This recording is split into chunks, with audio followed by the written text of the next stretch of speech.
The shuttle bay doors of the Galactic Council station slowly opened with a soft hiss. Captain Jake Morrison stepped out first, his boots clicking against the strange metal floor. The station was bigger than anything humans had ever built. It stretched for miles in every direction, with towers that disappeared into the artificial atmosphere above. Dr. Lisa Park followed behind him, carrying her translation equipment. She had spent 3 years learning the basic council languages, but nothing could prepare her for seeing this place in person. The walls seemed to glow with their own light and strange symbols moved across the surfaces like living things. Commander Ryan Bell walked beside them, his eyes constantly scanning for threats. He had been chosen for this mission because he was good at reading people, even alien people. But what he saw here made him uncomfortable. Every alien they passed moved in perfect order. No one bumped into anyone else. No one seemed to speak unless spoken to first. Their guide was a tall, blue creature called a vorthak.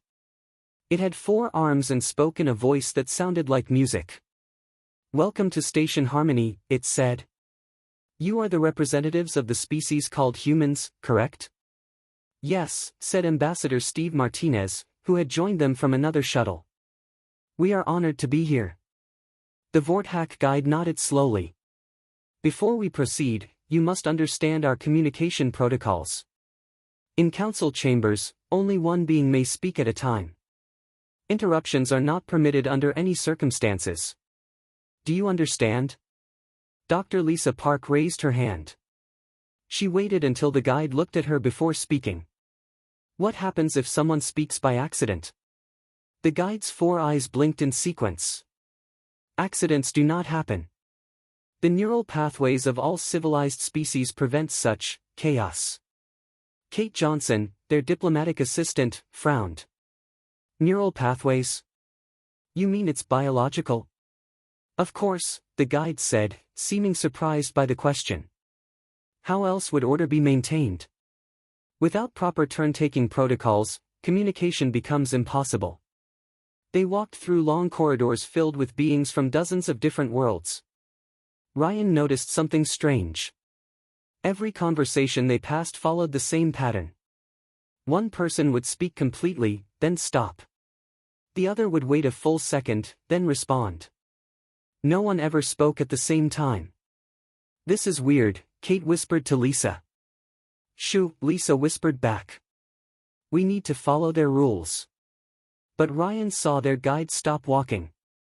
It turned around with what looked like shock on its alien face. "You both spoke simultaneously. How is this possible?" Kate looked confused. "What do you mean?" "We were just whispering." The guide's skin changed color from blue to a pale green. "Whispering, simultaneously. This should not be possible." It pressed something on its wrist device. "Security, we have a situation in Corridor 7. "Wait," Jake said quickly. "There's no situation. My people sometimes speak at the same time. It's normal for us." Other aliens in the corridor had stopped moving. They were all staring at the humans. Some looked afraid. Others seemed fascinated. A few were backing away slowly. "Normal," the guide repeated. "But how do you process multiple voices at once? How does your communication not collapse into chaos?" Lisa tried to explain. "Our brains can filter different voices. We can listen to several people talking and understand them all." A new alien approached. This one was covered in scales and had 6 legs. "Forgive the intrusion," it said after waiting for the guide to nod. "I am Scholar Zethik. Did I hear correctly that your species can process overlapping speech?" "Yes," Jake answered. "We do it all the time." Scholar Zethik's scales changed color rapidly. "Remarkable. For over 10,000 years, no species in the galaxy has possessed this ability. It was believed to be impossible." Steve stepped forward. "Why impossible?" "Because," the scholar said slowly, "overlapping speech leads to cognitive overload and social breakdown. All species evolved past this primitive state long ago." Kate couldn't help herself. "Primitive? But we have advanced technology, space travel, complex societies. And you speak over each other? The scholar asked. Sometimes, Kate admitted. The scholar made notes on a device that looked like crystallized light. This will require extensive study. You may represent something entirely new in galactic history. Their guide had been speaking quietly into its wrist device. Now it looked up at them with what might have been worry. The Council has been informed of your unique abilities. Security teams are being briefed on proper protocols for your species. Security teams? Ryan asked, his hand moving instinctively toward his weapon. Not for aggression, the guide said quickly. But your ability to interrupt speech has implications we do not yet understand. Some council members are concerned. They continued walking toward the council chambers. The corridors became more elaborate, with artwork that seemed to move and change as they watched. But Lisa noticed something about all the art. Every piece showed beings taking turns, waiting patiently, speaking in order. There were no images of crowds talking, no busy marketplaces with overlapping voices. Your entire civilization is built around taking turns, she said suddenly. Of course, Scholar Zephic replied. How else could civilization function? Without proper communication protocols, society would collapse into meaningless noise. They reached a set of massive doors that rose several stories high. Symbols flowed across their surface in patterns that hurt to look at directly. Guards from multiple species stood at attention, but Lisa noticed they all waited for each other to move. Even their movements were choreographed to avoid happening at the same time. Beyond these doors lies the Galactic Council chamber, their guide announced. You will present your species' formal introduction. Remember, only one voice may speak at a time. Interruptions are forbidden by laws older than most of our civilizations. Jake looked at his team. Everyone understand? We follow their rules completely. They all nodded. But as the doors began to open, revealing a vast chamber filled with beings from across the galaxy, Kate felt a sneeze coming on. She tried to hold it back, but it burst out just as the guide was beginning to announce their arrival. Bless you, Lisa said automatically. Every single being in the chamber turned to stare at them. The silence that followed was so complete that Jake could hear his own heartbeat. Somewhere in the distance, alarms began to sound. What just happened? Steve whispered. Their guide was backing away from them, its skin now a deep purple color. You spoke during another speech. You interrupted. This is impossible. The chamber erupted into activity as security forces began moving toward them. But something was wrong. The guards seemed to be fighting against invisible barriers, unable to coordinate their movements properly. Jake realized they had just broken a law that no one in the galaxy even knew could be broken. The Galactic Council chamber was a sight that took away breath. Thousands of beings from hundreds of worlds sat in perfect order around a central speaking platform. The ceiling disappeared into darkness above, and holographic displays showed images of distant stars and planets. Ambassador Steve Martinez walked to the center platform, his prepared speech loaded onto a translation device. The chamber was completely silent except for the soft hum of life support systems. Every eye, sensor, and optical organ was focused on him. Honored members of the Galactic Council, Steve began, his voice carrying clearly through the chamber's advanced acoustics. I stand before you as a representative of humanity, a species from the planet Earth in the Sol system. He spoke for 10 minutes about human history, their technology, and their desire to join the galactic community. The translation systems worked perfectly, converting his words into hundreds of different languages simultaneously. When he finished, he stepped back and waited. High Counselor Vextai of the hegemony rose from the highest tier of seats. The being looked like a cross between a mantis and a tree, with bark-like skin and multiple arms that moved with careful precision. We welcome the humans to this assembly, Vextai said in a voice like wind through leaves. Your species shows promise, though your communication abilities are unusual. We have prepared questions about your biological nature. A Zephyrian delegate stood next.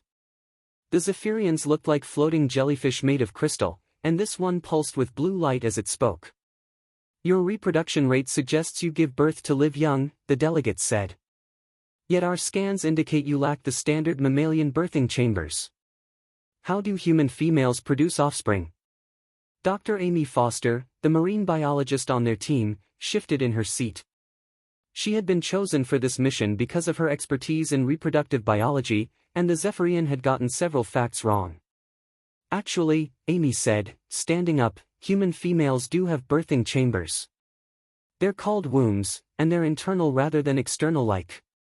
She stopped speaking as she realized the entire chamber had gone completely silent. Not the normal silence of beings waiting their turn, but a shocked, horrified silence.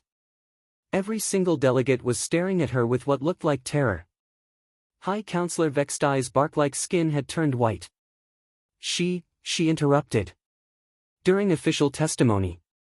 This is impossible. Security forces from a dozen species began moving toward the human delegation, but something strange happened. They moved a few steps and then stopped, as if hitting invisible walls. Their coordination seemed to break down. Guards from different species tried to move at the same time and somehow couldn't. I'm sorry, Amy said quickly. I didn't mean to break protocol. I was just correcting. Stop! Vextai commanded, but Amy had already spoken again during the counselor's words. The chamber erupted into chaos. Alarms began sounding. Emergency lights flashed in colors that hurt human eyes. Display screens around the chamber showed error messages in scripts that seemed to shift and change as they watched. Captain Jake Morrison jumped to his feet. Everyone stay calm. Amy, don't say anything else. But Jake had just spoken while Amy was apologizing, and the chamber's systems went haywire. Holographic displays flickered and died. Translation devices sparked and shut down. The carefully controlled environment of the council chamber began to fail. Commander Ryan Bell drew his weapon, not to threaten anyone but because years of military training had taught him to be ready when systems failed. But the sight of a human with a weapon while speaking during another being's speech time seemed to trigger something primal in the alien delegates. Some species began evacuating immediately. Others seemed frozen in place, unable to process what they were witnessing. A few delegates were making what looked like religious gestures, as if they were seeing something supernatural. Dr. Lisa Park tried to help by activating her backup translation device. Please, let us explain, she said. Kate Johnson spoke at the same time.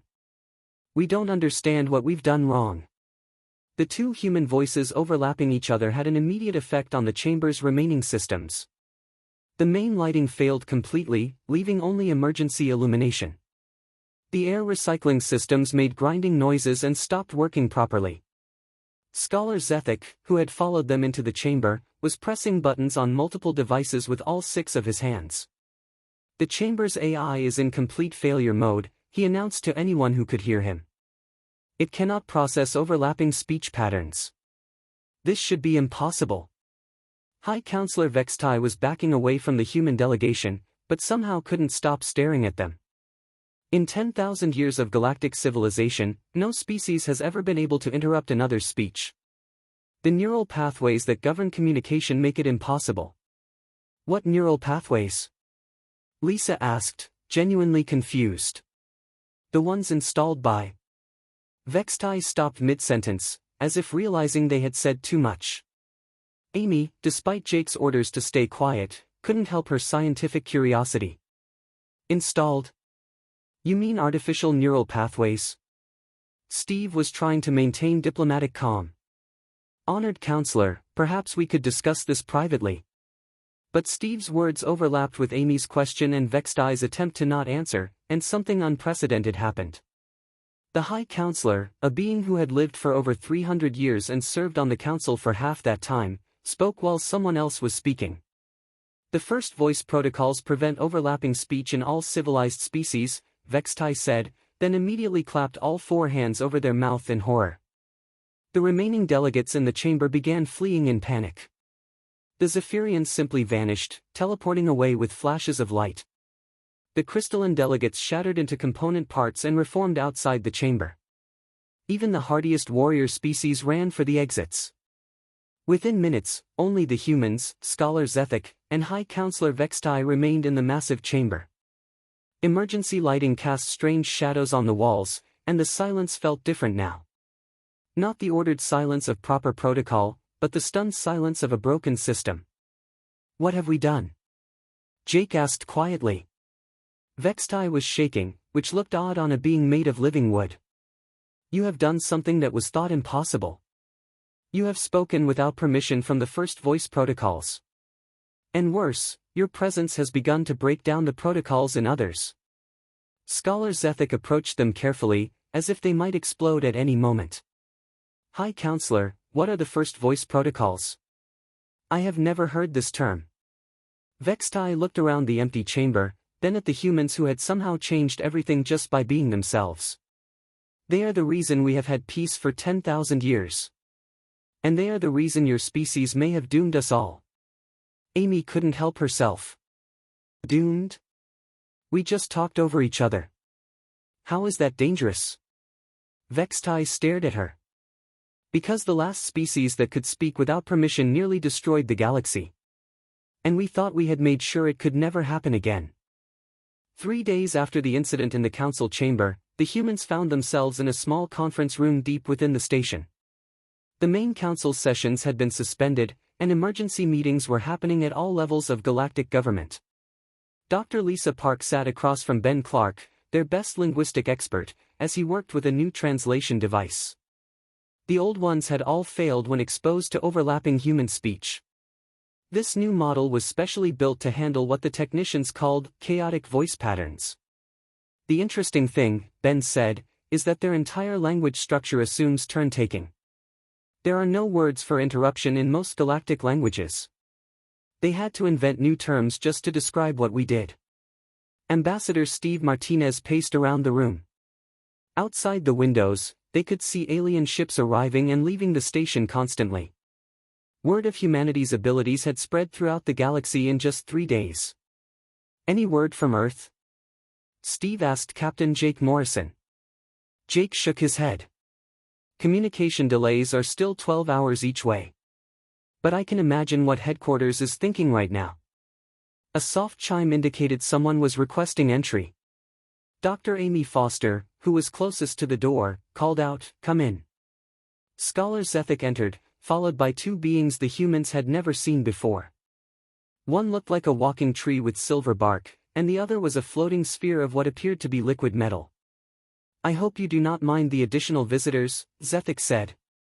Dr. Moltar represents the Biological Sciences Division, and Keeper 9-7 is from the Technological Archives. Dr. Moltar approached Amy with careful steps.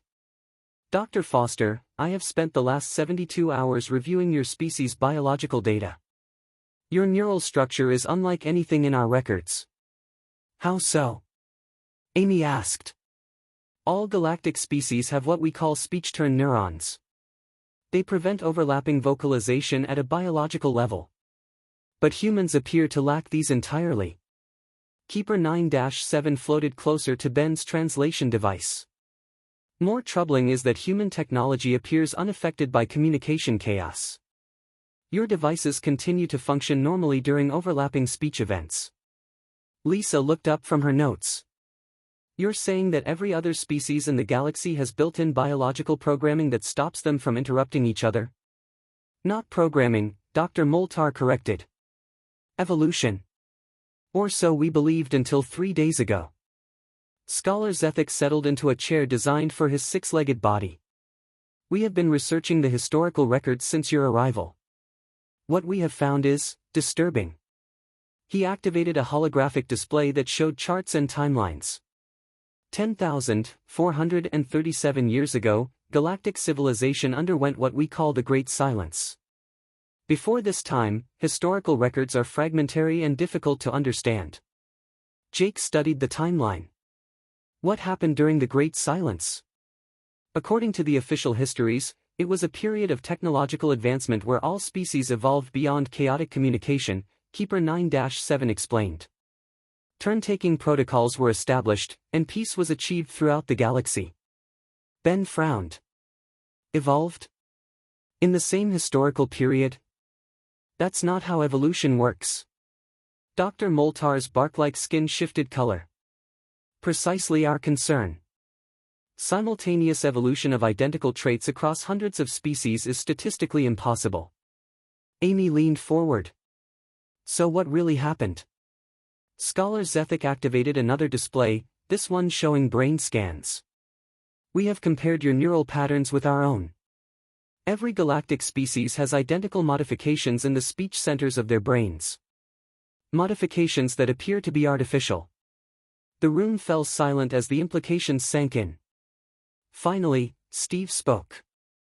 You're saying someone or something artificially modified every species in the galaxy to prevent them from interrupting each other? It appears so, Keeper 9-7 confirmed. And based on technological analysis, these modifications include not just biological changes, but also alterations to all galactic technology and even architectural design. Lisa looked around the room they were in. Now that she thought about it, everything was designed for single speakers.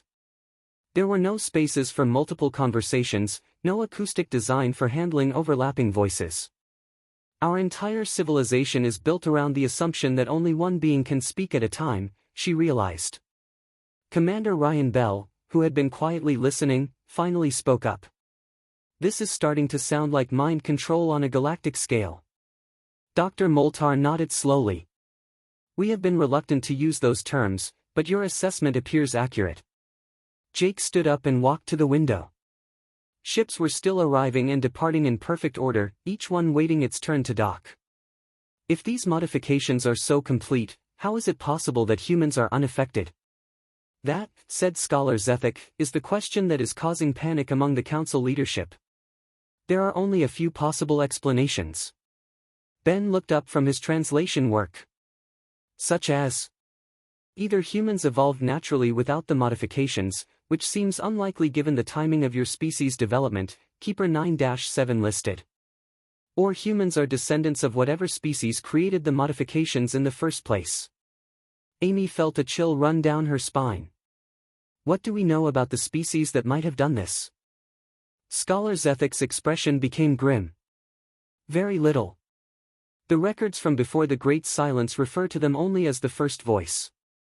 Most scholars believed they were mythological. But if they were real?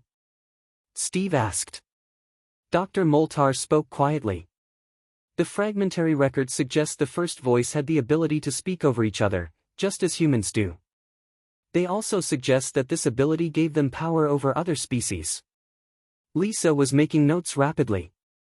What kind of power? The ability to override other beings' speech, Keeper 9-7 explained. To continue talking when others tried to speak, effectively silencing them through biological confusion.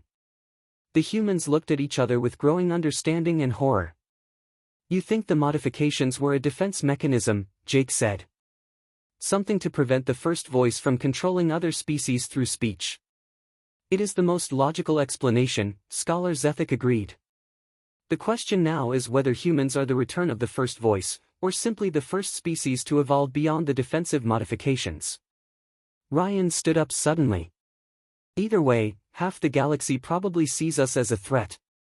More than half, Dr. Moltar admitted. Emergency sessions are being held on 12 different worlds.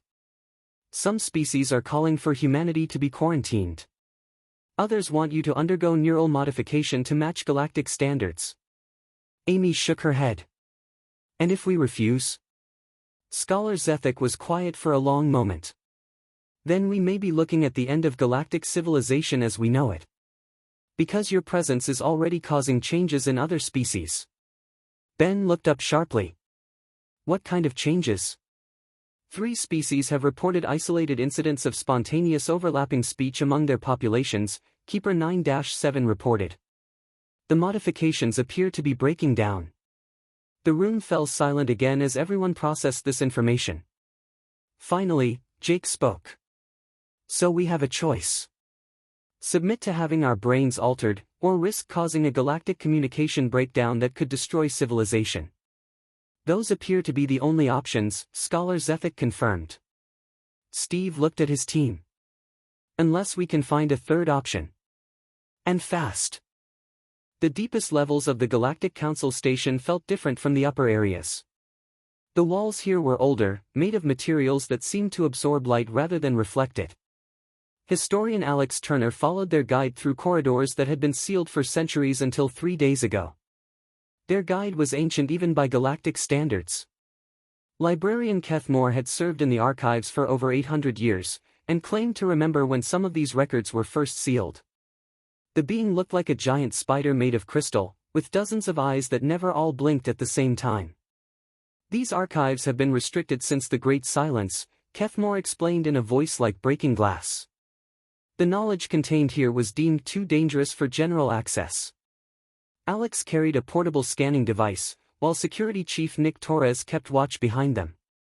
Nick had insisted on coming along, claiming that archives this old and restricted were likely to have security measures that went beyond locked doors. Dangerous how? Alex asked as they walked past rows of crystalline storage devices that hummed with their own energy. The records speak of chaos, Keth Moore replied. Of times when multiple voices could speak at once, creating confusion and conflict on a scale that nearly destroyed galactic civilization. They reached a section where the storage devices were different. These were made of a dark material that seemed to shift and move when Alex wasn't looking directly at it. Symbols floated in the air around them, but looking at the symbols too long made his head hurt. The first voice archives, Keth Moore announced. Until your species arrived, these were considered purely theoretical records of mythological events. Alex activated his scanner and immediately got error readings. My equipment isn't working properly down here. The storage medium predates modern technology by several millennia, Keth Moore explained. We will need to use direct neural interface. Nick stepped forward. Is that safe? Keth Moore's crystal body clicked and shifted. Define safe. The knowledge contained here has been sealed because it can cause permanent changes to the neural patterns of those who access it. But given recent events, perhaps such changes are necessary. Alex looked at the strange symbols floating around the archives. Some of them seemed familiar, though he couldn't say why. What kind of changes? The ability to process overlapping speech. To think in patterns that allow for interruption and chaos. To comprehend the true nature of communication before the Great Silence. Nick's hand moved to his weapon. That sounds like what happened to the council members who were exposed to our people talking. Precisely, Keth Moore agreed. Your species appears to naturally possess the cognitive patterns that these archives can artificially induce in others. Alex made his decision. I need to access these records. If they contain information about the first voice and what happened during the Great Silence, it might help us understand why humans are different. Keth Moore approached one of the dark storage devices. Several of its arms touched different points on the surface, and the device began to glow with an inner light that was uncomfortable to look at. Place your hand here, Keth Moore instructed, indicating a smooth section of the device's surface. But be warned. The knowledge you gain may change you permanently. Alex pressed his palm against the surface and immediately felt electricity shoot through his nervous system. But it wasn't painful. Instead, it felt like his brain was suddenly operating at a higher level, processing information in ways he had never experienced before. Images flooded his mind. He saw the galaxy as it had been over 10,000 years ago. Worlds where multiple conversations happened simultaneously in great marketplaces. Council chambers where dozens of voices debated issues with passionate overlapping arguments. Art and music that incorporated chaos and interruption as beautiful elements. But he also saw the dark side. Species using their ability to interrupt and override other voices as a weapon. Communication becoming so chaotic that agreements were impossible.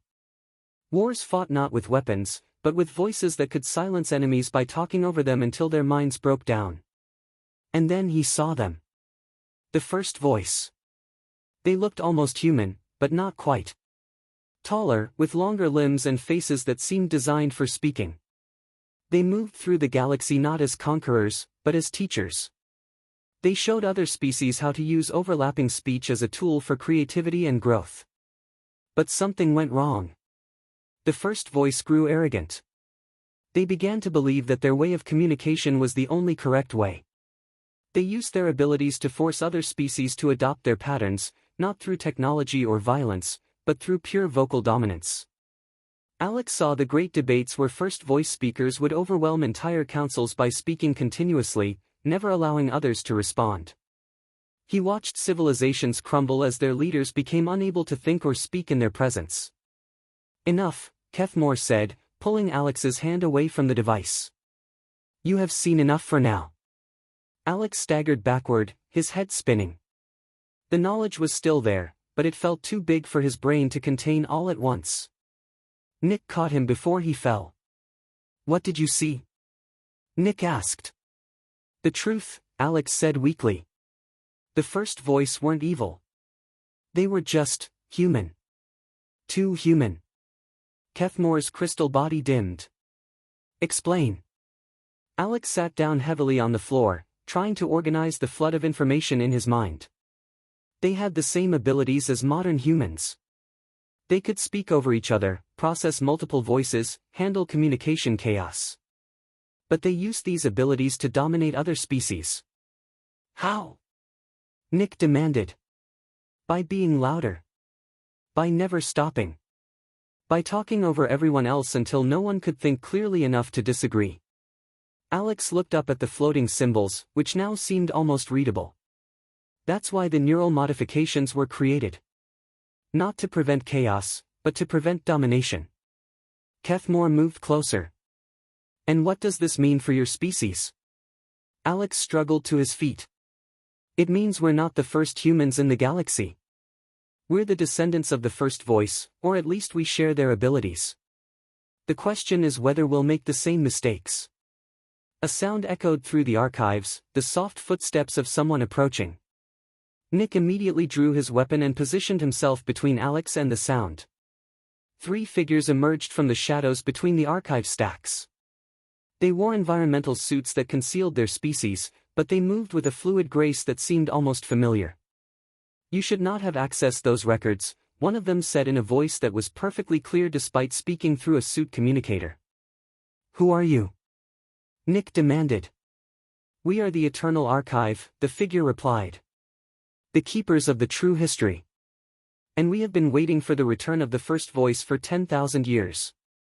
Alex felt something click in his mind, a connection forming between the knowledge he had gained and these mysterious visitors. You're survivors. You remember what really happened.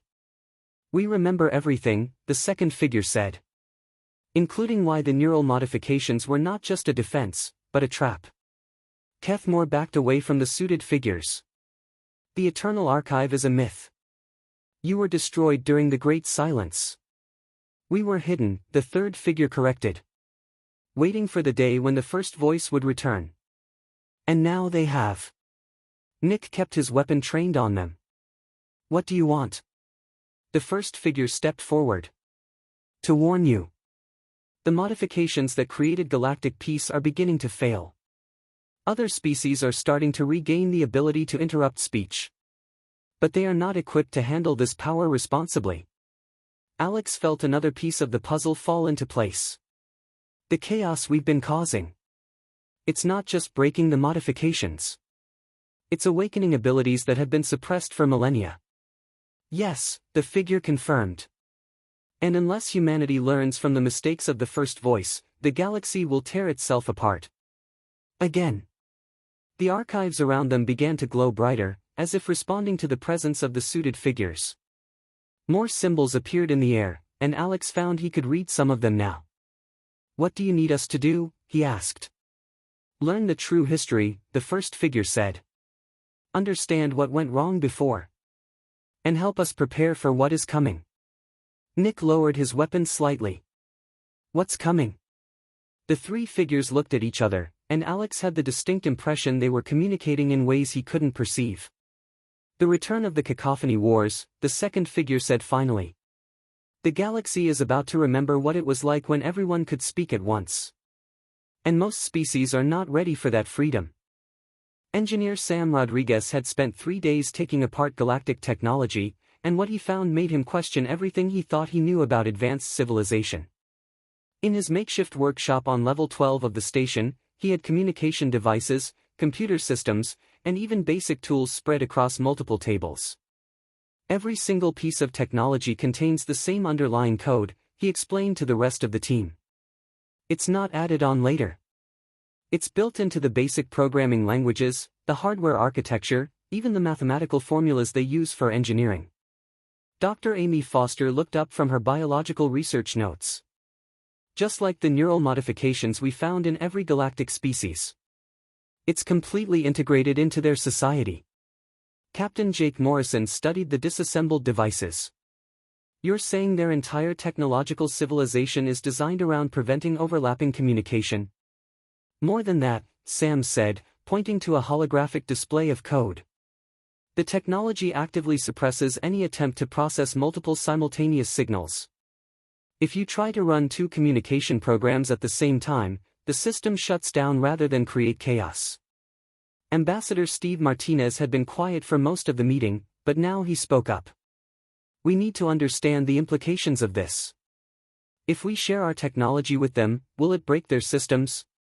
Before Sam could answer, the door chimed. Diplomat Grace Williams entered with an alien they hadn't seen before. This being was tall and thin, with skin that looked like polished metal and eyes that glowed with soft blue light. This is Ambassador Veldar of the Crystalline Collective, Grace announced. They requested this meeting specifically to discuss technology integration. Ambassador Veldar moved with careful, precise steps to the center of the room. When they spoke, their voice had a musical quality that reminded everyone of crystal glasses ringing. Honored humans, Veldar began, my people have been conducting experiments based on our interactions with your species. The results are both fascinating and terrifying. Amy leaned forward. What kind of experiments? We have been attempting to modify our neural pathways to allow for overlapping speech, Veldar explained. 3 volunteers underwent the procedure 5 days ago. Jake felt a chill.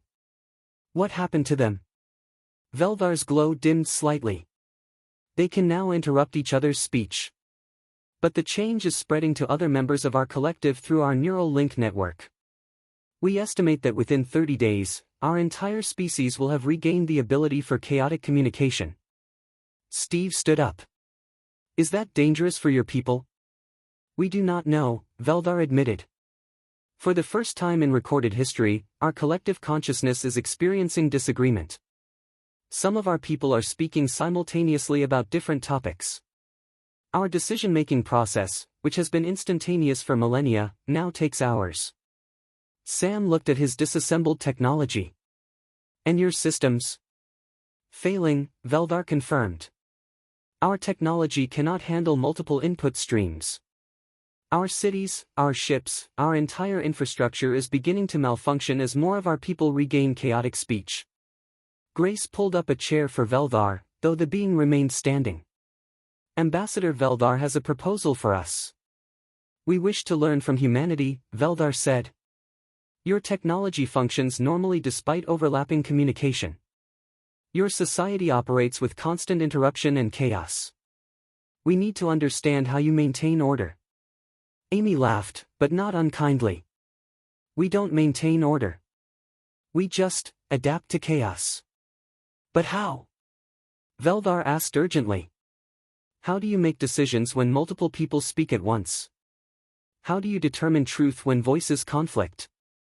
How do you prevent communication from becoming meaningless noise? The humans looked at each other, realizing they had never really thought about these questions before. We listen, Jake said finally. We process multiple voices and extract meaning from all of them simultaneously. But this should be impossible, Veldar protested. Our scientists have proven that overlapping signals create cognitive overload and communication breakdown. Sam held up one of the galactic communication devices. Your scientists are working within a system designed to prevent overlapping signals. It's like trying to understand swimming by studying fish that have had their fins removed. Dr. Amy Foster had been taking notes throughout the conversation. Now she looked up with excitement. We need to run some tests. Ambassador Veldar, would your people be willing to work with us on communication exercises? Yes, Veldar said immediately. Though I should warn you that other species are watching our experiments with great interest. Some are hopeful. Others are terrified. Grace activated a holographic display showing reports from across the galaxy. Intelligence suggests that 17 different species are conducting their own experiments with overlapping speech. Most are having similar results to the crystalline collective. Steve studied the reports. Technological failures and social disruption. But also creativity and innovation, Grace added. The Aquarian pods report that their art and music have become more complex and beautiful since some of their members regained chaotic speech. The hegemony scientists claim they have made more research breakthroughs in the past week than in the previous decade. Engineer Tony Miller, who had been working on a separate project, chose that moment to enter the workshop. He was carrying what looked like a standard galactic tablet, but it had been extensively modified with human components. I think I've solved part of the technology problem, Tony announced. I've created a hybrid system that can handle both orderly and chaotic communication. He demonstrated by having two humans speak to the device simultaneously while a galactic translation program was running. Instead of shutting down, the system separated the voices, translated them individually, and presented both translations to the user. How? Sam asked, examining the device. I removed the suppression code and added processing buffers that can handle multiple input streams, Tony explained. It's actually not that complicated once you understand what the original programmers were trying to prevent. Veldar reached for the device with obvious excitement, then stopped. May I? Of course, Tony said, handing it over. Veldar activated the device and began speaking. At the same time, they somehow produced a second voice, speaking in harmony with themselves. The device translated both voices perfectly. Remarkable, Veldar said, their glow brightening considerably. This could solve our infrastructure problems. Amy had been watching Veldar's demonstration with fascination. You can speak with two voices at once? All crystalline collective members can, Veldar explained. We simply had no reason to do so for the past 10,000 years. The neural modifications prevented us from even attempting it. Jake was beginning to understand the scope of what they were dealing with. So the modifications didn't just prevent interruption. They suppressed abilities that species already had. It appears so, Grace confirmed. Which explains why the changes are happening so quickly once the modifications begin to break down. Steve looked at the reports Grace had shown them. How quickly are we talking about? Based on current projections, Grace said, approximately 40% of the galaxy's population will regain chaotic speech abilities within the next 60 days. Sam looked at all the technology spread across his workspace. And most of their infrastructure will fail during that same period. Tony held up his modified device. Unless we can help them upgrade their systems. Veldar was still experimenting with the hybrid device, now speaking with three voices simultaneously. The crystalline collective would be honored to work with humanity on developing these solutions. But I must warn you of something. What? Jake asked. Not all species view these changes positively, Veldar said, their glow dimming again. The Hegemony Council has declared that overlapping speech is a disease that must be cured. They are developing technology to strengthen the neural modifications, not remove them. Amy felt a cold realization. They want to force everyone back to turn-taking communication. Yes, Veldar confirmed. And they view humanity as the source of this disease. There are rumors that they are preparing military action to quarantine or eliminate your species. The room fell silent as everyone processed this information. So we have two choices, Steve said finally. Help the galaxy adapt to chaotic communication, or watch them force everyone back into artificial silence. There is a third option, Veldar said quietly. We could develop the technology to defend ourselves and any species that choose freedom over order. Jake looked around at his team. Are we talking about a war?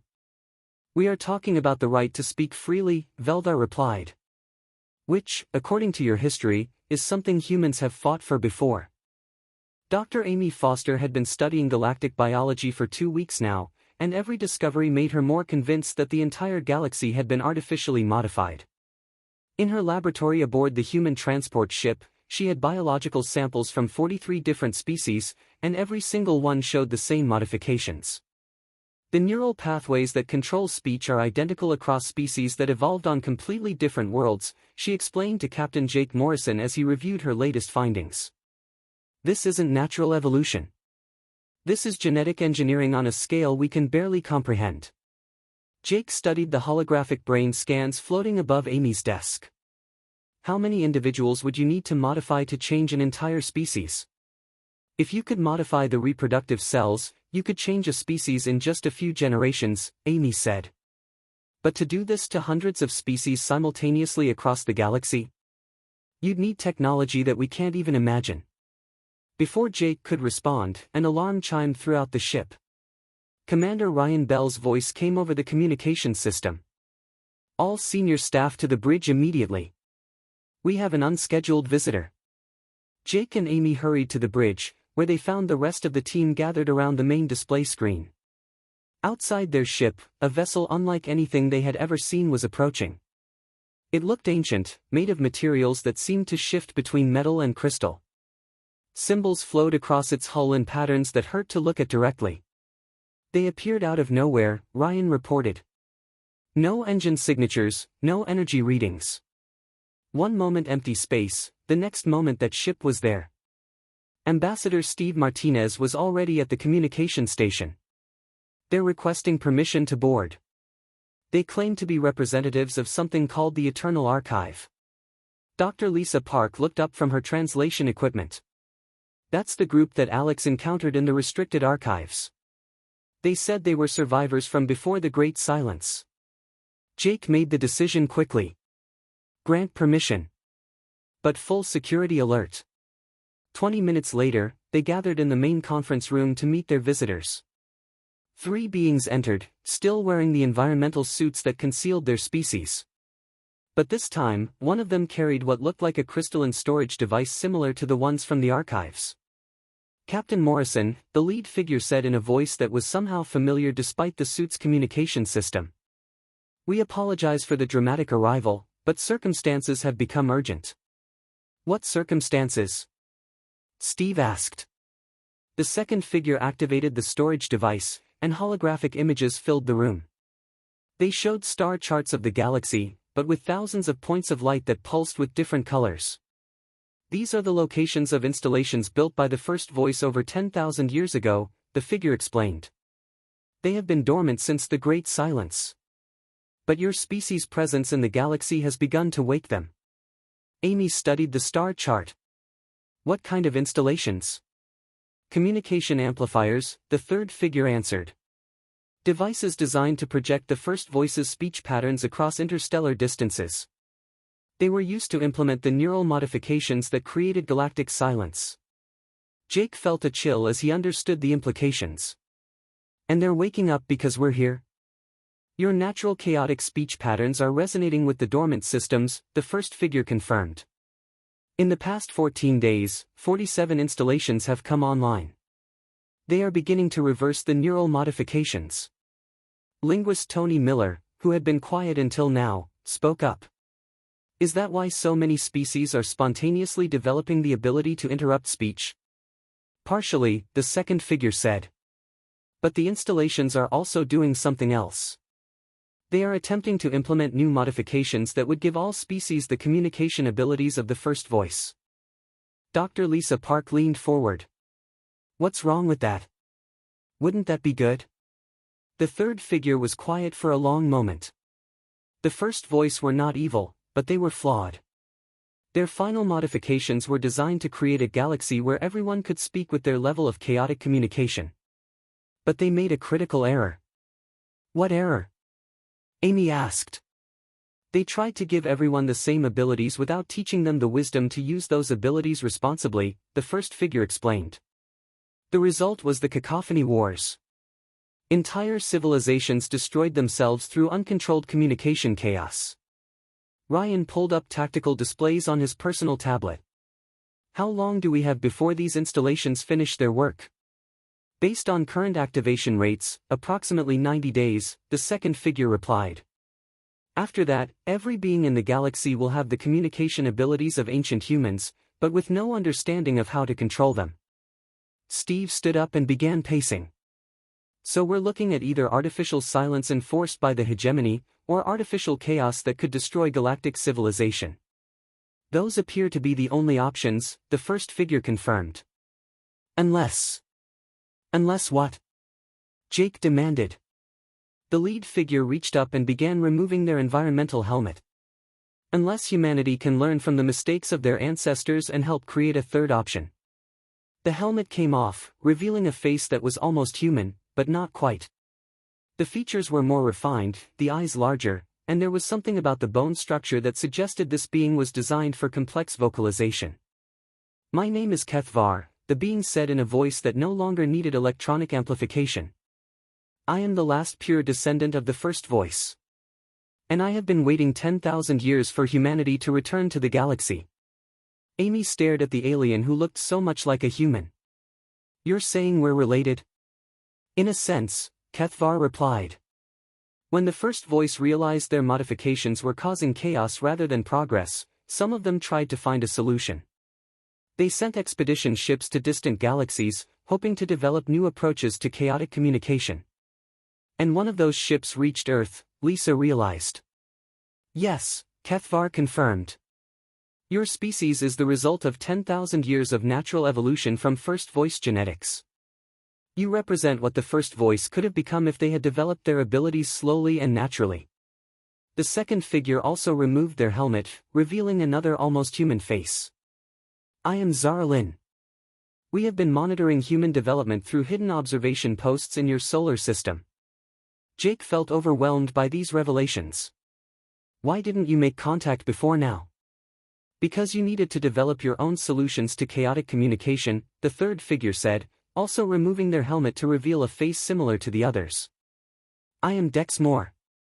We could not simply give you the knowledge of your ancestors' mistakes. You had to learn wisdom through your own experience."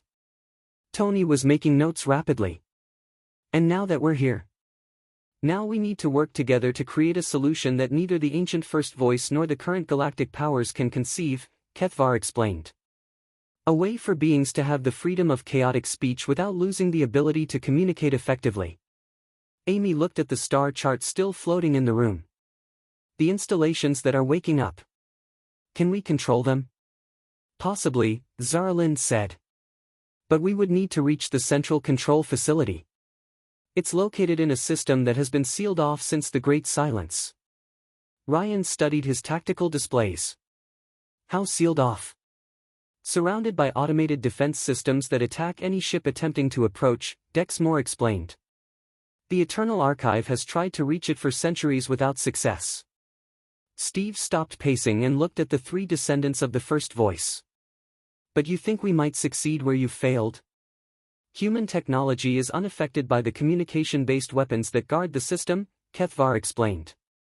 "And human crews can coordinate during chaotic communication situations in ways that confuse the defensive systems." Jake made his decision. "What do you need from us?" "Help us reach the control facility," Zara Lynn said. "Help us reprogram the installations to give species a choice rather than forcing change upon them. And help us teach the galaxy that chaos and order can coexist." Amy was still studying the genetic data displayed on her tablet.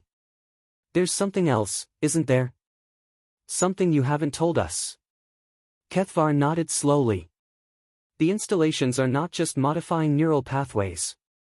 They are also broadcasting a signal that calls to others of first voice heritage." "Others?" Lisa asked.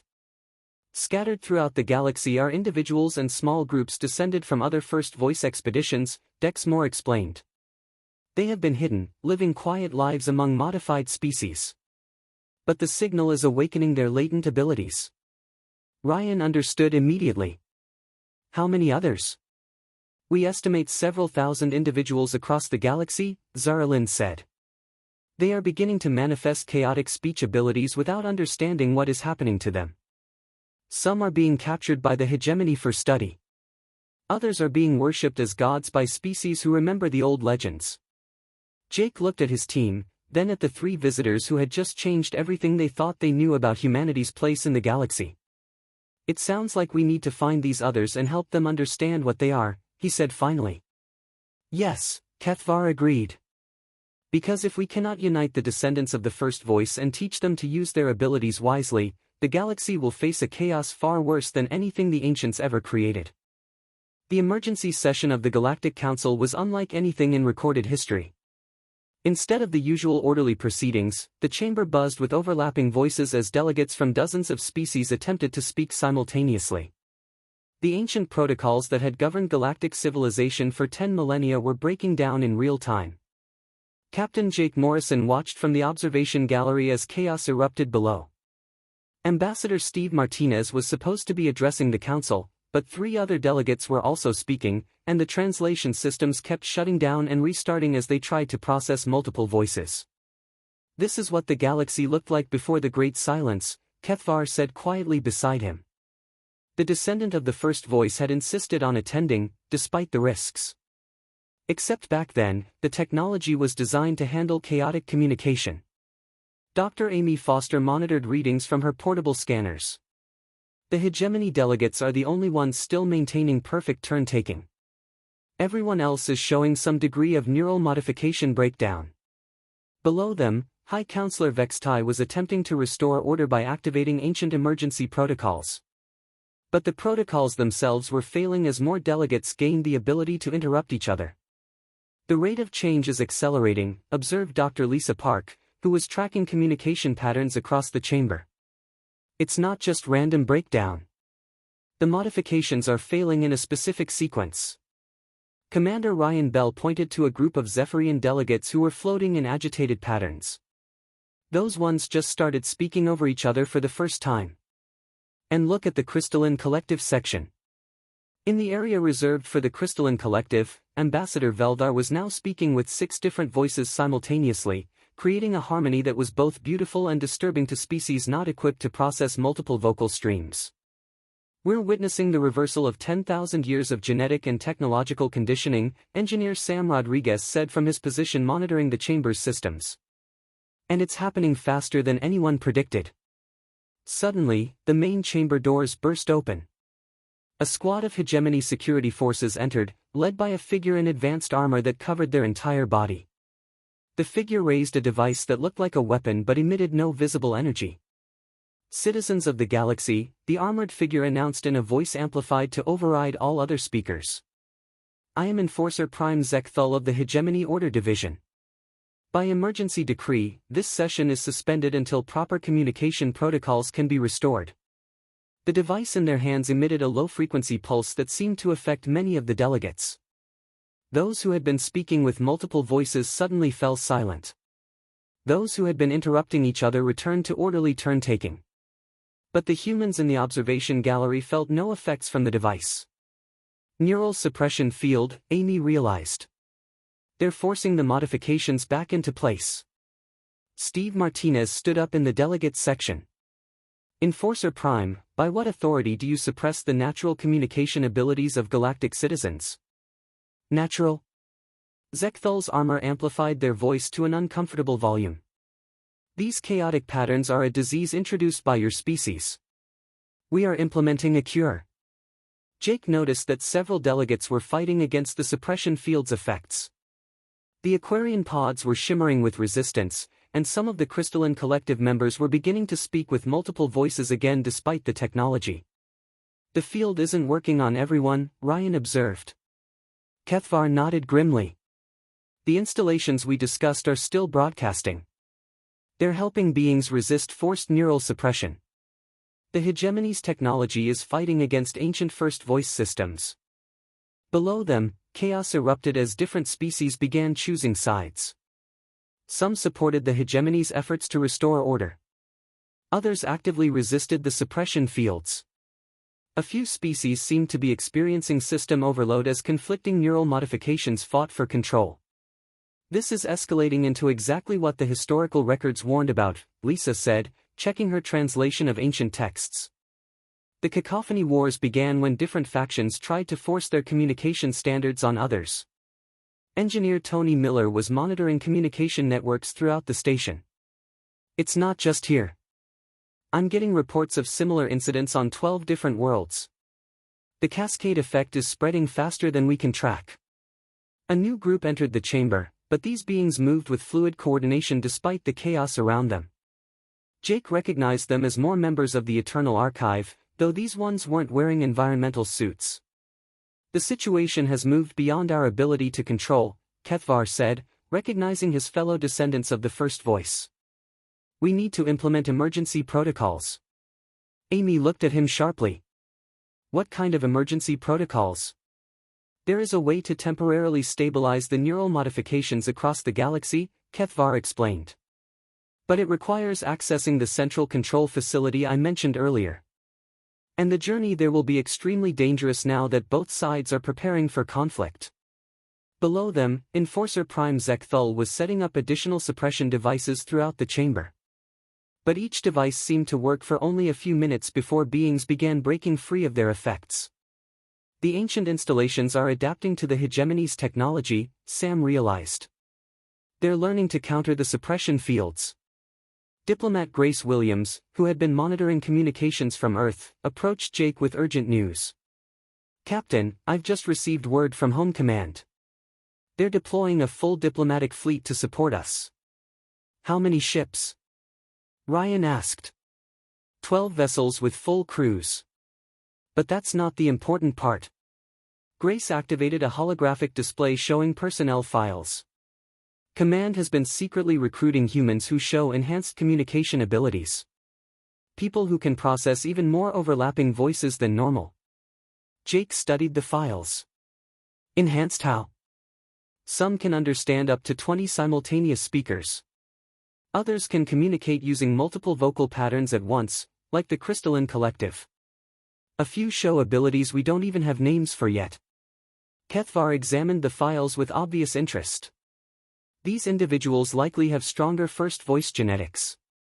The ancient installations may have activated dormant abilities in your species as well. Amy was taking readings from her biological scanners. That would explain the reports of unusual abilities manifesting in human populations back on Earth. A massive pulse of energy suddenly washed through the chamber, causing every piece of technology to flicker and reset. The suppression fields failed completely, and every being in the chamber began speaking at once in a cacophony that should have been impossible to understand. But Jake found that he could process most of it. He could hear individual conversations within the chaos, distinguish between species, even follow multiple debate threads simultaneously. The installations just synchronized, Lisa announced, checking her readings. Whatever they're doing it across the entire galaxy now. Through the chaos of voices below, Jake heard Ambassador Veldar calling out in 6 different vocal streams. The Crystalline Collective delegate was requesting immediate emergency consultation with the human delegation. We're being pulled into this whether we want to be or not, Steve realized. Every species is looking to us for answers. Ryan was monitoring tactical displays on his tablet. And some of them are preparing military responses. I'm reading weapons signatures from hegemony ships throughout the system. Kethvar stood up, his expression grim. The choice has been made for us. If we don't act soon, the galaxy will tear itself apart fighting over the right to speak freely. Amy looked at the chaos in the chamber below, then at the readings showing similar chaos spreading across dozens of worlds. What do you need us to do? Help us reach the central control facility, Kethvar said. Help us give every species in the galaxy the choice of how they want to communicate. And help us prevent this from becoming the war that destroys galactic civilization. Jake made his decision. Sam, Tony, prepare the ship for immediate departure. Ryan, coordinate with the incoming Earth fleet. Amy, keep monitoring the biological changes. He turned to Kethvar. Lead the way to this control facility. It's time to finish what your ancestors started.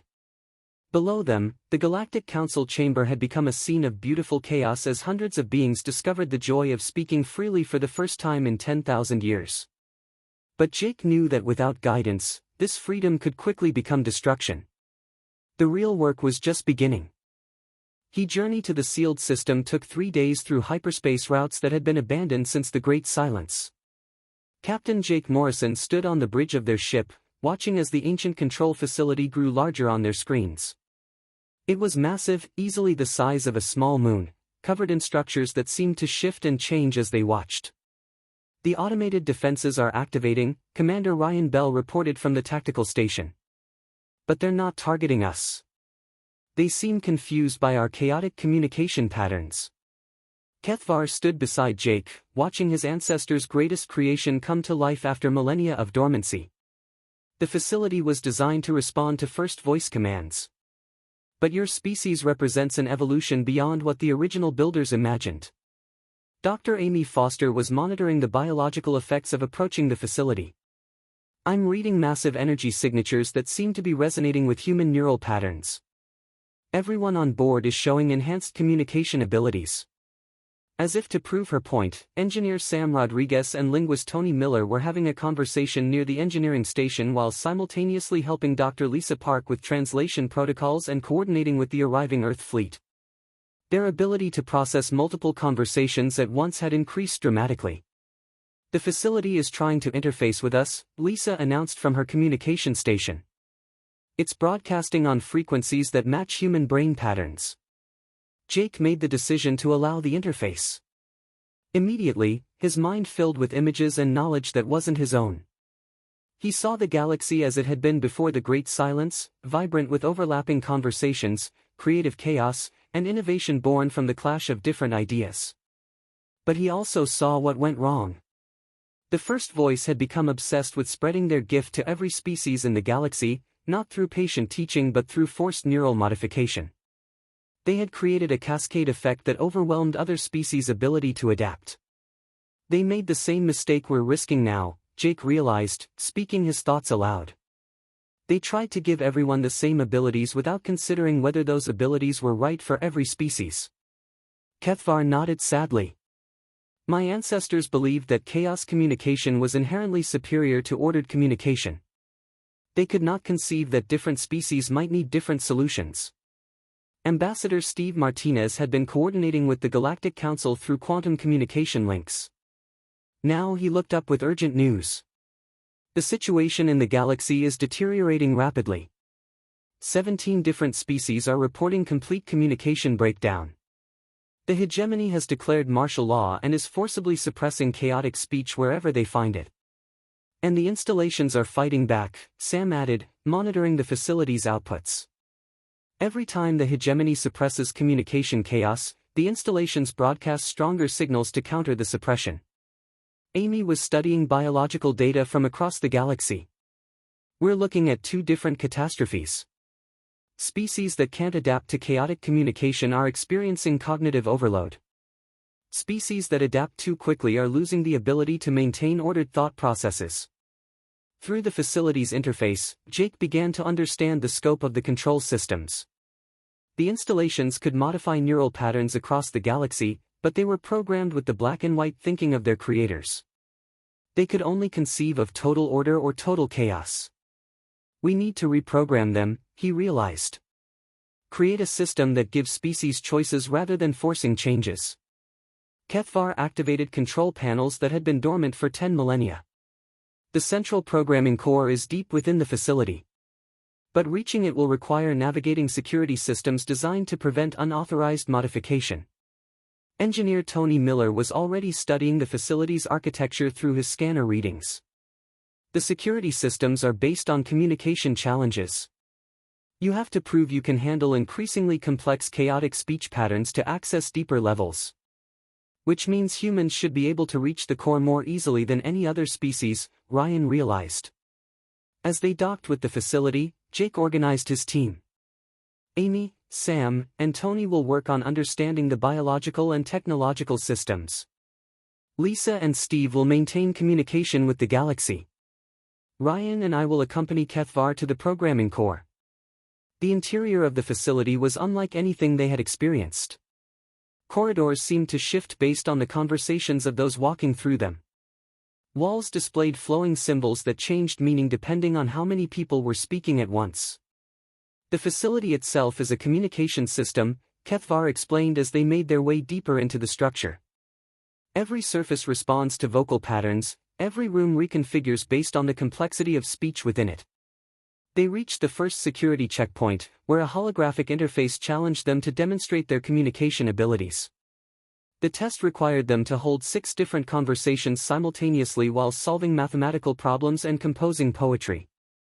Ake found it surprisingly easy, his enhanced abilities allowing him to process multiple streams of information without confusion. Ryan struggled more but managed to complete the challenge through pure determination. The deeper we go, the more complex the challenges become, Kethvar warned. The final test requires abilities that even the first voice found difficult. As they progressed through the facility, reports from the outside galaxy grew more urgent. The Crystalline Collective had split into factions, some embracing chaos and others demanding a return to order. The Aquarian pods were experiencing a population-wide breakdown as their carefully maintained mental harmony dissolved into individual voices. "We're running out of time," Steve reported through their communication link. "The hegemony is preparing to use weapons that will permanently suppress chaotic communication throughout the galaxy. And some of the species that have adapted to chaos are becoming aggressive toward those who haven't." The final challenge appeared before them as a chamber filled with crystalline structures that resonated with speech. To access the programming core, they needed to create a harmony that balanced order and chaos, demonstrating mastery of both structured and free-form communication. Jake, Ryan, and Kethvar worked together, combining human adaptability with first voice knowledge to create something neither species had achieved alone. Their voices wove together in patterns that were both organized and spontaneous, creating a key that unlocked the deepest secrets of the facility. The programming core was a sphere of pure energy that responded to their presence by displaying the neural patterns of every species in the galaxy.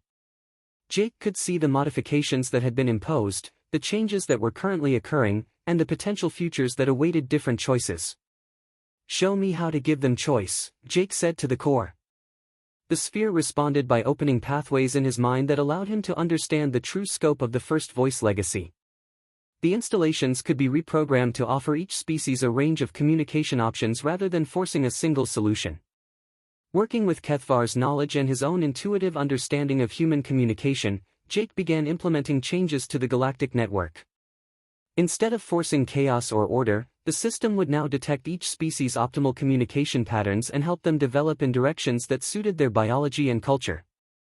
The Crystalline Collective will be able to choose between unified harmony and individual voices, Amy reported as the changes took effect. The Aquarian pods can maintain mental connection while allowing personal expression. Even the hegemony can keep their ordered protocols while gaining the ability to process chaotic input when needed. But the most important change was the creation of free speech zones throughout the galaxy, areas where any being could experiment with different communication patterns without forcing their choices on others. "It's working," Steve announced. Species across the galaxy are reporting that the pressure to change is gone. They can choose to adapt or maintain their current patterns based on their own needs and desires. Jake stood before the programming core, feeling the weight of responsibility for an entire galaxy's future. "What about Earth? What about humanity?" Kethvar smiled, the first genuinely happy expression Jake had seen from the ancient being. "Humanity will do what it has always done. You will continue to evolve, to adapt, to find new ways of communicating and connecting with others. But now you won't be alone in that journey." 6 months later, Jake stood in one of the first free speech zones established in the Galactic Council station. Around him, beings from dozens of species were learning to communicate in new ways. Some practiced ordered turn-taking, others experimented with overlapping voices, and many explored combinations that had never existed before. Dr. Amy Foster was working with young beings from multiple species, teaching them that communication was not about following rules but about connecting with others in ways that felt natural and meaningful. The galaxy had not become more chaotic or more ordered. Instead, it had become more diverse, more creative, and more alive with possibility. Species that had been locked into single communication patterns for millennia were discovering new ways to express themselves and connect with others. And humanity, no longer unique in their ability to speak freely, had found their true purpose in the galaxy, not as rulers or teachers, but as guides helping others discover their own voices. The title that had brought them to galactic attention, "Why Only Humans Can Speak Without Permission," was no longer accurate. Now, anyone could speak without permission, whenever and however they chose. And the galaxy was more beautiful for it,